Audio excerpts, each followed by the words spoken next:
রক্তদান। ঢাকা বিশ্ববিদ্যালয়ের কেউ তো মারা যায়নি, যত মারা গেছে প্রাইভেট বিশ্ববিদ্যালয় সেই রকম করে সরকারি বিশ্ববিদ্যালয় নয়। আমার বাড়ি বগুড়া। এই ঘটনার পরে আমি বগুড়ায় গেছি। যারা যারা জীবন দিয়েছেন তাদের কবরে যাব, ফুল দেব, শ্রদ্ধা জানাবো, ফাতিহা পড়ব এবং পরিবারের সাথে দেখা করব। 11 জন মানুষের কবর পেলাম। এই 11 জনের সবাই পরিশ্রমী মেহনতি করেছে।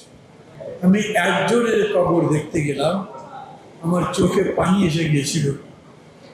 যাবার পথ বলে কিছু নয়, একটা পাথরের মতো, পাথর মানে মাঠ, তার ভেতরে চোর কাটা অন্যান্য সব লতা গুল্মের মতো আছে, সেগুলো পাড়ি দিয়ে সেই জায়গাতে গেলাম।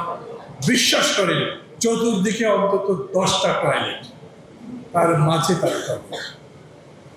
আমার সাথে ওই এলাকার কিছু লোকজন গেছেন, আমি তাদের জিজ্ঞেস করলাম এই জায়গায় 10টা টয়লেটের সাথে তার কবর কেন?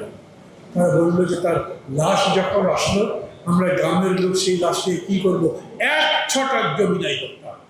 তার মানে বিশ্ব সর্বহারা পরিশ্রমী একটা মানুষ মারা গেছে, তার কবর শেষ পর্যন্ত এলাকার লোকজন সবাই মিলে একটা জায়গা করে দিয়েছে, সেইখানে দেওয়া হয়েছে।